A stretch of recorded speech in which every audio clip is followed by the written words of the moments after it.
Hello, I'm Jacob with Exploring History, and today we're going to look at how the First World War shaped the world today and why it was so important.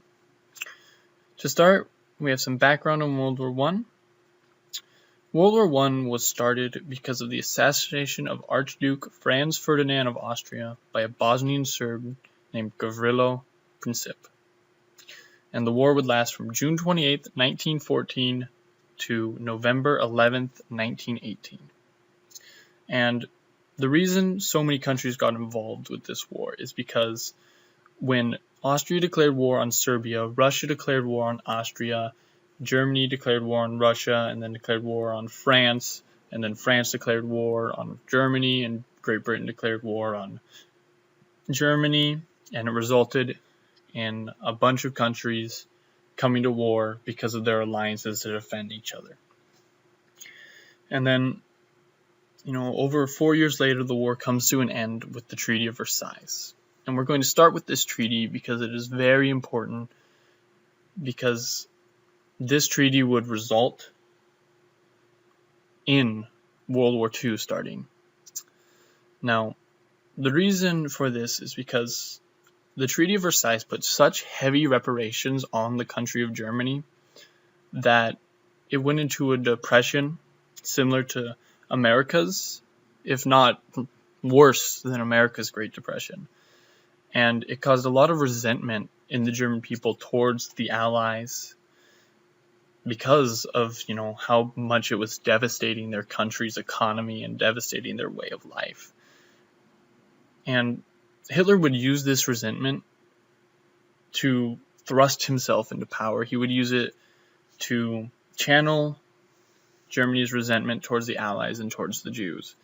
And it is ultimately what, resulted in him being able to grab power. It was this resentment and anger in the German people.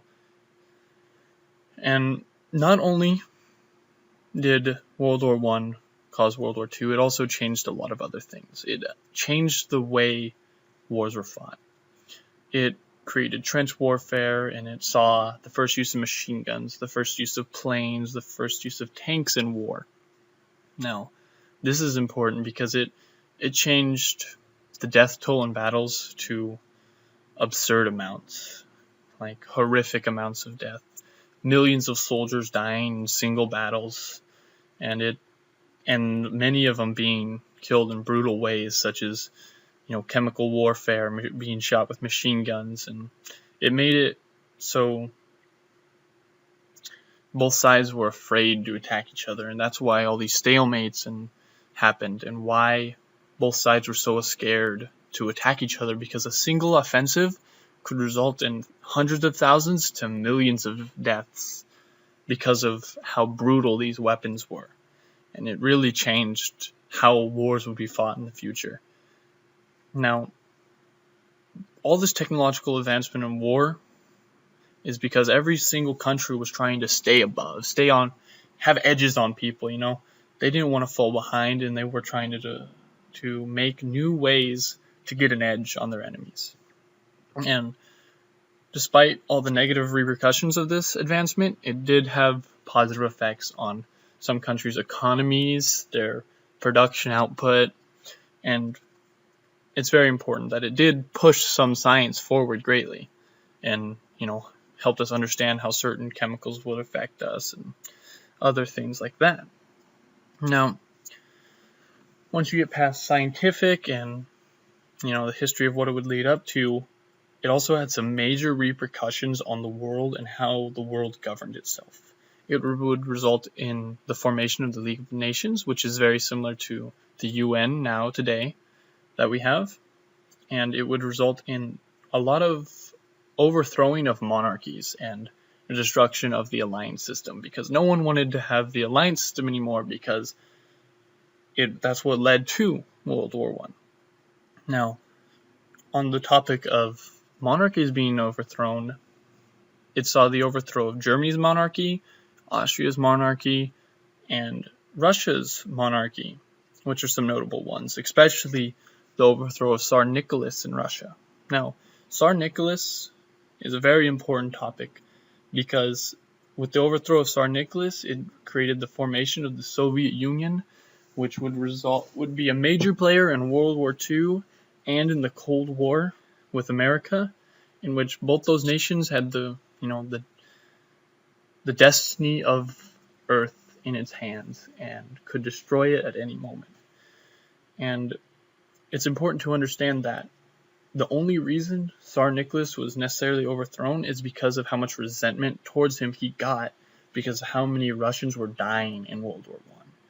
And that's similar to why other monarchies were overthrown, because of how many people died in World War I and what it did to the economies. And it saw a lot of monarchies overthrown because of those reasons. Now, it also had a major effect on America as well. And America wanted to return to normalcy. It did not want to be, it was America for America now. They were sick of a war. They didn't want to be fighting in wars, so it led them towards isolationism. And it's one of the reasons why it took until 1941 for America to join, World War II. And it's one of the reasons why we didn't sign the Treaty of Versailles, why we didn't join the League of Nations. We wanted to keep to ourselves, and we wanted to have the Europeans deal with the Europeans, and we were going to just sit over here and, keep to ourselves. Now, another big thing it had an effect on was the Middle East. With the collapse of the Ottoman Empire after World War I, the European powers chopped up the Middle East according to how France, Britain, and America wanted it. Now, the problem with this is it ignored a lot of ethnicities, cultures, and religious aspects in the Middle East. It made a lot of conflict because the borders were made how the Europeans wanted them, not how the people already living in the Middle East wanted them. And it put a lot of people who would naturally get in conflict together if they were forced to live in the same area. And it's one of the major factors of why there was so much bloodshed and so much conflict in the Middle East, and why it is in such need of assistance. And it's ultimately because of how the Middle East was carved up border-wise in World War I.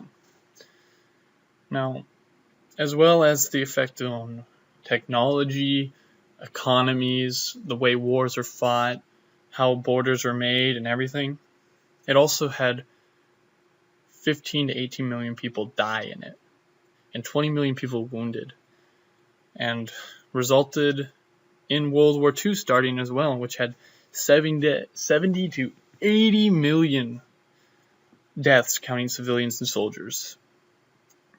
Now, with all these changes World War I brought, it's no wonder why the world changed so drastically after it, why everyone was so distrustful of their governments. Everyone was scared. They were scared to get into another one of these wars like this because so many people died, so many horrific things happened, and it was just awful and it was gruesome.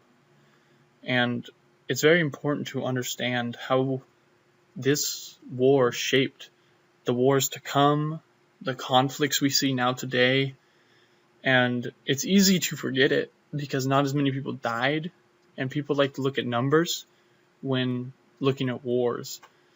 And so they're like, World War II is a bigger deal, but the thing is, they're both huge deals, but it's very likely World War II wouldn't even have started if World War I ended differently, if it didn't have the Treaty of Versailles. So it's important to understand that all the outcomes of World War II and how the World War II shaped the world, like making America one of the most powerful countries on the earth, is because of how World War I ended. It's all because of the events of World War I and how it affected the world. And I hope with this video you come to a little bit more of an understanding on it. I would definitely like to return to this topic and dig even deeper into it. But for today, I think this is a good little primer to get us started on talking about more subjects like this and get the discussion going. And I hope you enjoyed, and I hope you leave a like or subscription or even a comment and give me some feedback if you feel like it. and hopefully we'll be covering another video in a week or two. Thanks for watching. I'm Jacob with Exploring History, and have a great day.